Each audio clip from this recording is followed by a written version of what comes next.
Have you ever wondered who actually owns the immense natural wealth under a country's soil? Today, we are digging deep into South Africa's Mineral and Petroleum Resources Development Act, or the MPRDA.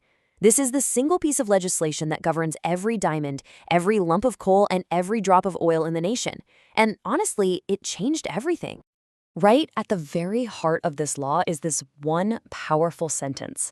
Now, to really get the impact here, you have to remember that before the MPRDA, what was under the ground belonged to whoever owned the land above it. Because of South Africa's history, that system left out the vast majority of people. So this quote, "This was a revolution." It's a declaration that these resources belong to everyone, and the government's job is to act as a guardian, a trustee, for the entire nation. And this really lays out just how big that change was. On the left, you've got the old system, private ownership. Pretty simple. If you own the farm, you own the gold underneath it. But on the right, you see the new world. The state doesn't own the minerals, but it is the custodian. It holds them in trust. So access is no longer about who owns the deed to the land. It's about being granted a specific right from the state to go and find or extract those resources on behalf of everybody. So that's the big idea. But how does it work in practice? If the state is the custodian, how does anyone actually get to, mine anything? Well, the Act creates this really clear step-by-step process. The best way to think about it is like a ladder you have to climb. Each rung you go up gives you more rights, but also a lot more responsibility. Here's that ladder in its most basic form. You start at the bottom with a reconnaissance permission. This is a pretty light touch permit. It lets you do broad surveys, maybe look at geological maps, or do some aerial work to see what's out there. If you find an area that looks promising, you apply to climb to the next rung, a prospecting right. Now this one is a huge deal because it's exclusive. You and only you get the right to explore that specific patch of land to see if there's actually something there worth mining. And if you prove that there is, you can climb to the very top, the full mining right, which lets you establish and operate a mine. Let's just pause on that middle rung, the prospecting right, because it really shows you the philosophy of the whole act. Look at the left side. You get some amazing benefits. You get the exclusive right to prospect, and critically, the exclusive right to then apply for the full mining right. That means nobody can swoop in and steal your discovery. But in return, look at the right side. The obligations are serious. You can't just sit on the right. You have to start work within 120 days, you have to stick to your work plan, and you absolutely have to comply with your environmental approvals.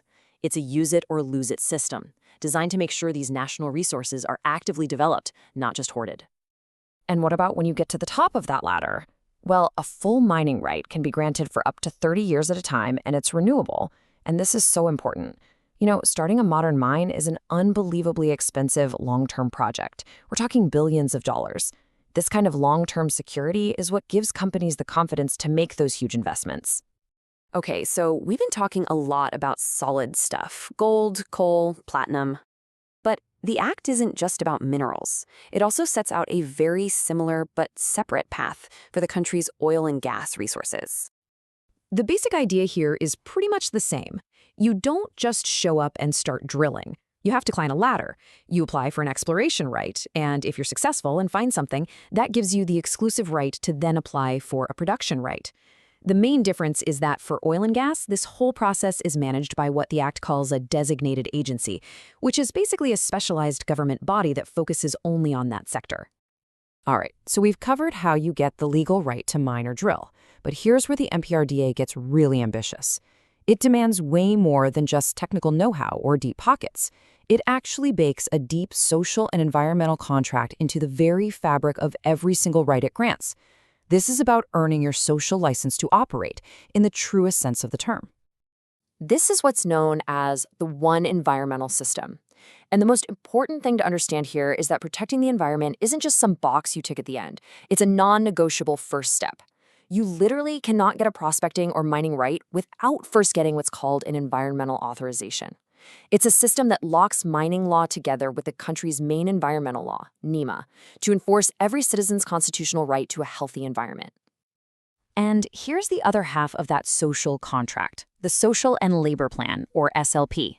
And let me be really clear, this is not just a proposal or a list of nice ideas. It is a legally binding, fully enforceable contract that spells out exactly how that mine is going to benefit its workers and the communities around it. And these plans have to be incredibly detailed. they have to cover specific, mandatory things. We're not just talking about a donation. We're talking about human resources development, like skills training for employees. It demands a local economic development plan. That could be anything from building a school to making sure you're buying supplies from local businesses. It forces companies to have a plan for sourcing goods and services from historically disadvantaged persons. It even gets into the details of housing and nutrition for workers.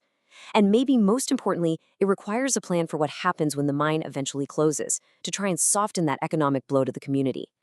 So you've got all these rights, and you've got all these really complex social and environmental obligations. But what's to stop a company from just not doing it? Well, the Act has a pretty robust system of checks and balances to make sure these aren't just words on a page. It's the critical question for any law like this, isn't it? What actually happens if someone breaks the rules? Well, the MPRDA gives the minister a clear set of escalating powers to force people to comply. It doesn't just jump to the nuclear option. Think of it as another ladder. The first step is usually a directive, basically an official order telling a company to fix a specific problem. If they ignore that, the minister can go up a level and suspend the entire operation, shutting everything down until it's sorted out.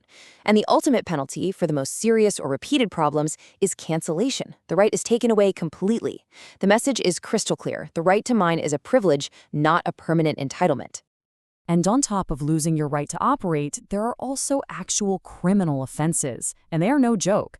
As you can see, something as simple as not filing your reports on time can land you with a hefty fine or even jail time. And just look at the penalty for beneficiating, that's processing minerals, outside the country without permission.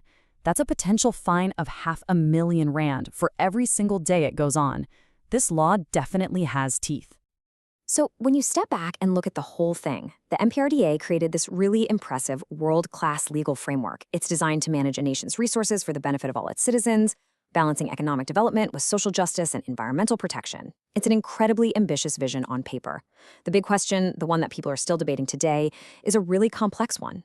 In a country facing so many challenges, how well is that incredible promise actually being fulfilled on the ground?